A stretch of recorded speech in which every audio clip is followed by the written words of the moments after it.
7 catches and 79 yards with a touchdown in last night's win over the Redskins. Impressed by his performance, Jets wide receiver Brandon Marshall tweeted late last night, "I think ODB is the most entertaining player in football. Swag, most entertaining ever is at Ocho Cinco." All right, guys, who is the most entertaining player in the NFL right now, Stephen A.? Well, I don't think it's Odell Beckham Jr. I think he's spectacular. I think he's a spectacular young talent with an incredibly bright future ahead of him, so long as he can stay healthy. His hands are magnificent. We all know that. And it's not just a one-handed catch that he had against the Dallas Cowboys last year, which was the catch of the decade that most of us would say, as far as I'm concerned. But we just know that he has elite hands, and he can just do those things. Nobody's refuting that. But I would dare anybody, I would challenge anybody to sit there and definitively say that I'm wrong when I say the most exciting receiver in the NFL, would have the most entertaining, is Antonio Brown for the Pittsburgh Steelers.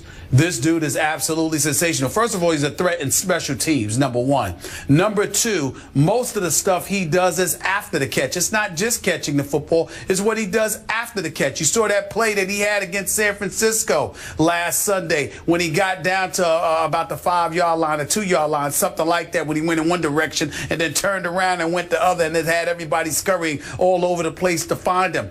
Plus, when you consider that, also consider his level of production. We spent so much time last year talking about Dez Bryant, talking about Demaryius Thomas, talking about Megatron and what would it be like when he got himself 100%, lamenting the fact that Julio Jones was injured because we knew what he could do once he got healthy, even though he had over 1,400 yards receiving last year, if I remember correctly. But look at Antonio Brown. Last year, 129 receptions for 1,698 yards. The year before that, 110 receptions for 1,499 yards. And this ain't some 5-yard, 10-yard dip and dunks to Wes Welker like Tom Brady did for so many years. This is Antonio Brown we're talking about. You're throwing to him outside of the numbers, inside of the numbers. He's playing on special teams. He's a threat every time he touches the ball. Plus, he's miniature. He's no taller than Skip, for crying out loud. But this dude goes out on the field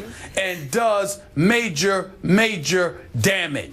And I would say to you that as great as Odell Beckham is and obviously will be, I'd like to see him do what Antonio Brown is doing on a consistent basis, because this kid is spectacular. Of course, you want a Steeler over a Giant, I understand. Rightfully so. By the way, whatever. Y'all are getting all personal. I'm slightly insulted that you referred to me as miniature. Yeah, he's not You're going to make me take my shirt off? I didn't say that. Yeah, I didn't say that. Miniature. I just said he's about your height. Yeah, It ain't like you 5'2". I'm just saying he's not Megatron. That's all I'm saying. Thank you. I got it. All right. Okay. You know, it is very interesting, to Molly's point. You picked a player on the team that you liked the most from your childhood days, Pittsburgh Steelers. Okay, I'm going to evaluate this question. I'm going to sort of define this question by, would I go out of my way to watch that guy play on television if I had other things to do? Would I say, I just can't miss that guy? Okay. Antonio's not that guy. I know him off the field. I like the heck out of him. He's a good little dude, and I know he's a little dude by NFL standards. He is a game changer.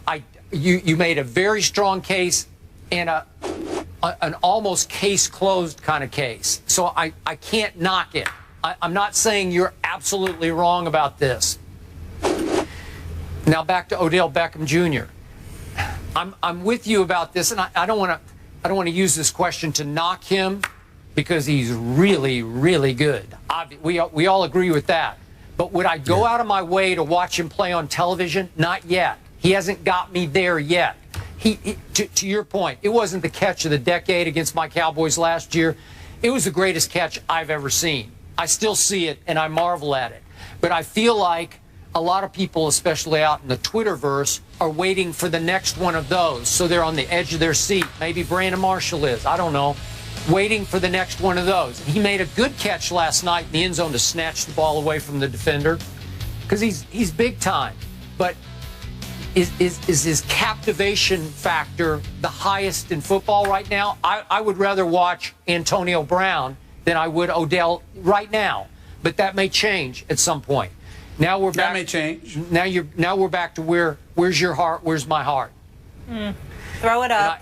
Okay, I got two things here that I'm going to throw out. Number one, and this is kind of my 1A on entertainment value. Listen, Rob Gronkowski is captivating to me, and I'm a Brady fan more than I'm a Patriot fan, as you well know. But I got to tell you, he does something every game where I say, I'm not sure any human is capable of doing that right now.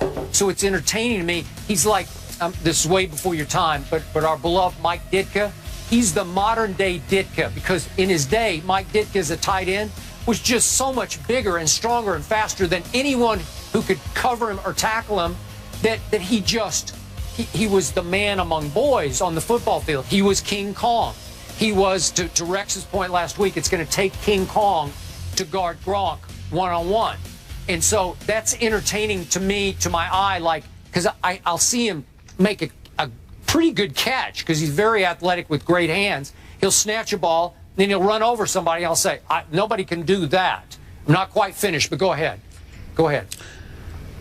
Then I raise my hand to speak, to interject, because I'm wondering, should we change this question in this regard? Rather than who's the most entertaining player in the NFL now, why don't we just sit there and give some perspective about where we're coming from? Because, Skip, when I think about a Rob Gronkowski, I think about his celebrations in the end zone, because I love it. Like when he was in England, and you just showed him against St. Louis. To me, that was funny. You know, I loved it. But that's it almost was very like Ocho entertaining. Cinco-like. Okay, go ahead. That's right. But for me, Skip, all time, prime time.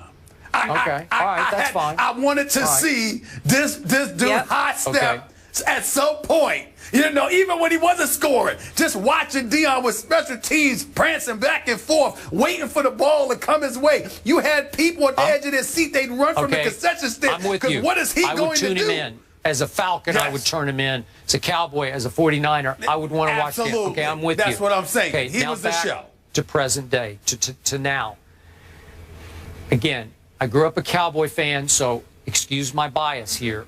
But there are two players who captivate me. And again, I'm going to watch it anyway, but I'm trying to remove myself a little bit from this. Des Bryant captivates me because he plays so angry. He plays with such positive rage. I feel like he's just going to grab the game and just squeeze the life out of it the way he catches a pass and runs with the football. But his running mate, the other half of his duo, is this quarterback named Romo. And you've had a lot of issues with him, and I've had a lot of issues. So in the biggest picture for me, the most entertaining player on the planet is Tony Romo, sometimes for the wrong reason. Sometimes. Because, listen, when he's hot, he's crazy hot. He'll make no-look flip passes to his backs coming out of the backfield like he did against your Giants the other night. He actually no-looked to Joseph Randle in the last drive. And when he's cold, as you know, he can be crazy cold, like oh no, Romo cold. And because of that, he's completely captivating to me. And I believe he is to you, too. You won't admit it publicly, but you would go out of your way to watch Tony Romo play football because it's a show, man. He's going to put on a great show or a bad show. Right? I brought up the past to give us some kind of perspective as how we were judging this question. But if you're going to use that as an analogy, you're basically saying for the good or the bad, it makes it entertaining. If that's the case, Skip, for me, I could throw Jay Cutler into the conversation because I'm always waiting for that accident. He doesn't do enough good. But wait a minute. Everybody in the war room on Sunday, we're sitting in the room saying, Stephen A., what is Cutler going to do for you? I said, don't turn it off your screen. He's coming. He'll make it. Okay. So I'm saying, if you're talking entertainment on that level, sure, I could throw Cutler in there. I wasn't thinking like that. But is Jay Cutler as good as Tony Romo? No, Tony Romo can be great. I mean, great. But I'm saying that when you are clamoring to watch somebody play, It's that you're waiting for something magnificent and sensational and box office style. That's what I was talking about with Antonio Brown compared to an Odell Beckham Jr. I wasn't thinking about somebody who could wet the bed and tank it so badly it have you laughing, because I'd throw Jay Cutler into that conversation. No, I won't go out of my way to watch him, but I can't miss a Romo game. And again, you can say I'm speaking with my heart, but you surprised me with that, though. I thought you were going to say Dez. That's definitely your heart. Because I don't want to miss Dez, but Tony Romo I could miss. You can miss I Tony thought you were Romo? going to go. Yes. Dez, can't miss.